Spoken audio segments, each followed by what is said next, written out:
Money, money, money, money, money. Today I'm going to teach you how to, oh my goodness. Today I'm going to teach you how to process the payment when you finally, or when your client finally gets paid on a claim. Are you ready? In 3, 2, 1.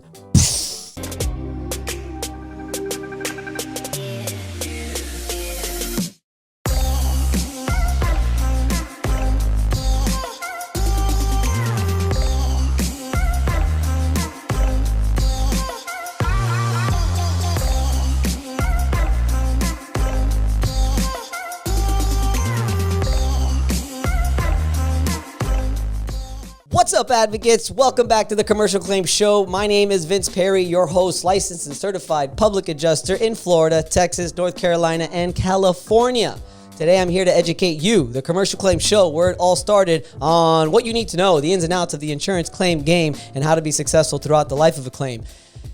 Again, my name is Vince Perri. You can find us on www.commercialclaimsadvocate.com, where you can find out about all of our stuff. Before I tell you that, make sure you subscribe. Subscribe to our YouTube channel. Hit the subscribe button. Hit the bell, because we've got something new every single Wednesday. It's called Content Wednesday. We have a new video every Wednesday, no matter what. That's like #1 priority. No matter what, new video.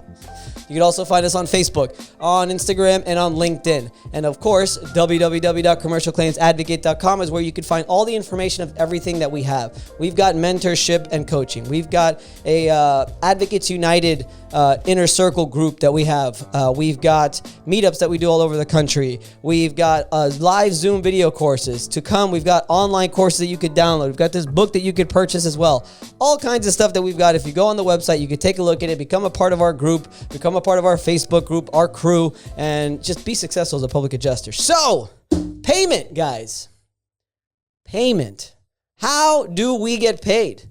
Now, there's different ways that you can do this. Really, there's 2 ways that you can do this. And there's other ways that other people do. So I'm just going to sort of go off the cuff here. And I'm going to tell you how we do it. And it's old school. And I'm going to tell you some other public adjusting firms do it. A little bit more new school, a little bit more complicated, and just some of the ins and outs of how to do it. So first things first is you have to make sure once you get that contract signed by your client and you submit it to the insurance company, make sure that you provide the insurance company with a W-9.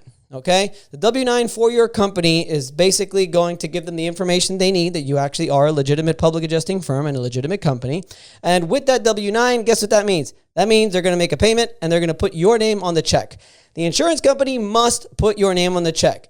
Time to time, does it happen so often that they don't put your name on the check? It happens, but it shouldn't happen. And if it does happen, make sure you inform the insurance company that they have to do that. I don't think it's a law or anything like that, but they got to put your name on the check. You have a contract with the client. You have a W-9. You provide it. They need to put your company name on the check, whether it's your company or the company that you work for. It's got to be on the check because, frankly, it's our only leverage, okay? We do have a policy here, so let me get to that. As soon as the claim gets paid, undisputed payment, or whatever check comes in regards to the claim, it should be sent to your office as well. The reason why I think it's better to get sent to your office is because if it gets sent to the insured, to their home, now you're going to have to go over there, pick it up, then you're going to have to get it endorsed, you're going to have to go through all that stuff. The way we handle it, it's much easier, it's much more, expedites the process when the check gets sent directly to the office. Once it gets sent to the office, we inform the insured, there's a check in the office, here's our invoice, we send them an invoice same day, say, here's the invoice, we need you to write us a check first before I decide to give you this check with my endorsement. If you give an endorsed check to the client without you having received your payment first, then you got nothing. If they decide to not pay you and you've already provided them with the endorsed check, just understand they're still supposed to pay you, but it's going to be a headache. Now, sometimes the client is like, well, how am I going to write you a check if I don't have the money yet?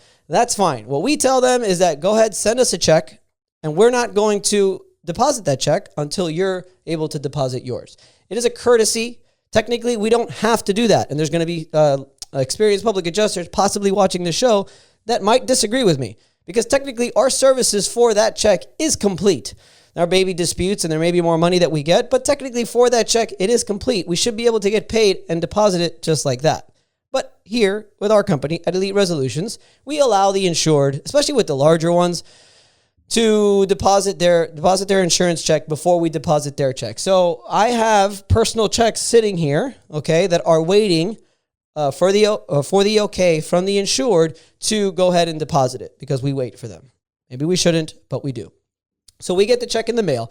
We inform the insured that the check is here. We send them an invoice of how much they owe us, and then they have to send us a check. If it's local, we can go pick it up. One of the public adjusters could go pick up the check, and then as soon as they pick it up, they give you the endorsed check. Here, because we have claims all over the state and in Texas as well, if it's not local, then we say, okay, please mail the check to our office. As soon as we receive that check, we are going to mail you your check. Sometimes we next day it, so they have it immediately.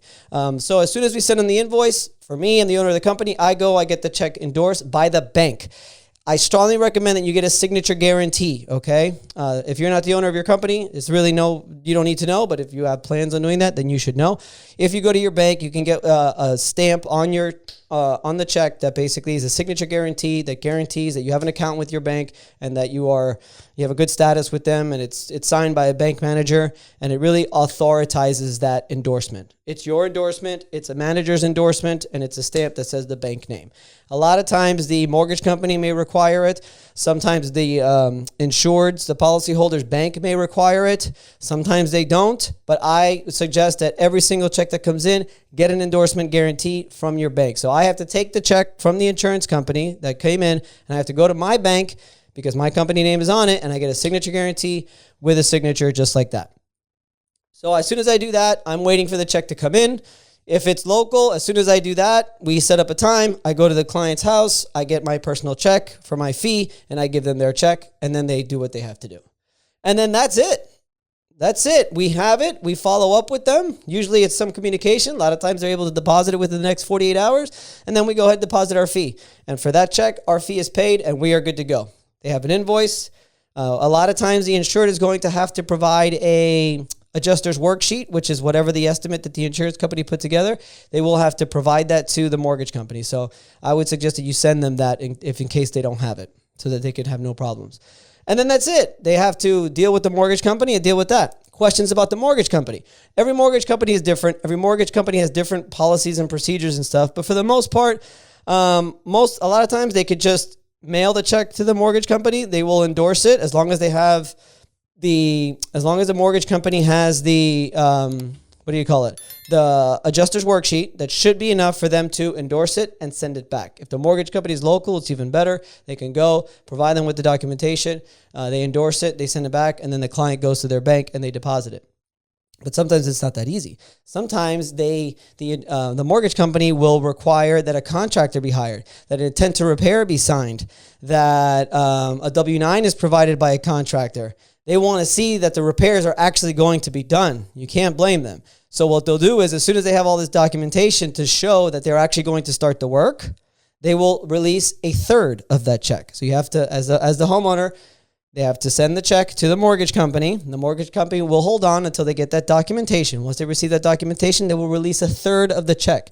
Once repairs start, you show them proof of repairs have started, they will release the next third. Once the repairs are completed, you tell them, hey, my repairs are completed. The mortgage company will then send someone to inspect that the damage has been repaired. That's all true, guys. So if you don't know about this, get ready. Again, it's not always this complicated. That is worst case scenario. So they will send an inspector. Once they see that the repairs are completed, they release the final third of the check. Sometimes they release it in two halves, 50% up front and then 50%. Because the idea is this check is to do repairs. We want to make sure that you are doing the repairs. We are going to release it in thirds so that you can pay your contractor the way a contractor normally receives payments. They receive a third, and the second third, and then the final third upon completion. And that's what it is. So the mortgage company will send somebody to inspect. And that's it. So sometimes it can take 48 hours for the client to deposit the check. Sometimes it can take a month, 2 months, okay? As long as so the mortgage company, by the way, if you have a massive claim where it's like marble flooring throughout the whole house, most of the time what the mortgage company really wants to see, as opposed to all of the repairs being done, they really just want to make sure that the damage that has officially been caused, so if it's continuous floor, they want to make sure that that part of the floor that was damaged is repaired. That part of the kitchen cabinet that had water damage is repaired. That part of the roof is repaired, preferably the whole thing, but they want to make sure that the cause of loss, the damage that occurred, is repaired. So make sure something is done, okay? I know it's weird. I'm talking about this on YouTube, so excuse me. I don't want to get arrested, but there are clients that don't actually do the repairs, unfortunately. Just make sure your client does the freaking repairs. So that's basically the process, right? Now, the other thing that you can do, a lot of other public adjusting firms, is sometimes what they do is, I know a couple, they take over the mortgage company process. So they have a document that they send to the client that authorizes the public adjusting firm to communicate on their behalf with the mortgage company. And then it'll be the public adjuster that will go to the house, get it endorsed from the client, okay? They will endorse it themselves. They'll contact the mortgage company. What do you guys need? Get the contractors. They'll tell the insured. Basically, you're handling the mortgage process like you handle the insurance claim. You tell the client, we need a contractor. We need you to sign this documentation, blah, blah, blah, blah, blah. You submit it to the mortgage company, and then you deal with the mortgage company directly. The benefit to that is that if you do enough of them, you're going to build relationships, just like you build relationships with the insurance company. You're going to build relationships with the mortgage companies as well. And hopefully the idea is that the process is a lot less strenuous when you've done a lot of them and you know as the firm the process that it is. Once you are able to get that check endorsed, either you could take the check to the client and you could have them just give you your check and everything is all good. Or there are some firms that I believe and I don't do this, you have a separate account like a trust fund, like a trust account where you hold the money and then you release them a check for their 80% or 90% or whatever it is that was, left over after your fee. So that's another way. You take the check endorsed by the client, you deposit into your bank, and then you deposit them and you write them a check, the difference. You get paid faster, right? That's the idea. You don't have to hold on to a personal check. You don't have to worry about a check bouncing, stuff like that. That's why they do it. Obviously, if you're a client, you're a policyholder, you're going to be afraid probably to release a check like that. But, it is another option. We're not there to screw people. So every company that I know that does that is very honest and reputable. And obviously, they're not going to run away with the money. So that is another way. You deposit into your bank account and give them a check for the 80, 90%. The downside, I would say, to handling the mortgage process, it's a lot of work, okay? And if you're just still charging your fee, that's more work. It's an idea we're thinking about incorporating into our business, but it's somebody that I would have to hire full-time just to do that. Maybe 2 people full-time. Because it's a lot of work dealing with the mortgage company, going back and forth with them, getting the check signed by the client, sending the check, receiving the check, getting the contractors out, like all that stuff, sending all that documentation, everything. It could be a lot of work. So be careful if you decide to do that. The old school way is my way, okay? If you guys want to do that, it's much easier. Just the one thing that I will tell you, no matter what, is never, ever give a client a check with your endorsement without receiving your fee first. And I always ask the client if they would like to Venmo our fee or Zelle our fee or pay it through PayPal or whatever it is. Because if it's not as much, if they could already afford it, then they'll pay us. As soon as we receive our payment, we will next day their endorsed check. So that was just the number one rule is don't give a check to a client, an endorsed check to a client without having your fee already. And that's it. That's how the payment process goes in an insurance claim. That goes for the first check, the second check, third check, whatever checks that come in. If your company name is on it, which it better be, we hold on to it till we receive our fee. Then we endorse it, signature, bank guarantee, and we send it to the client. That's it. I mean, I took 13 minutes basically, and that was the whole video right there. That's how we do it. That's how I would recommend you doing it. You could do the trust account.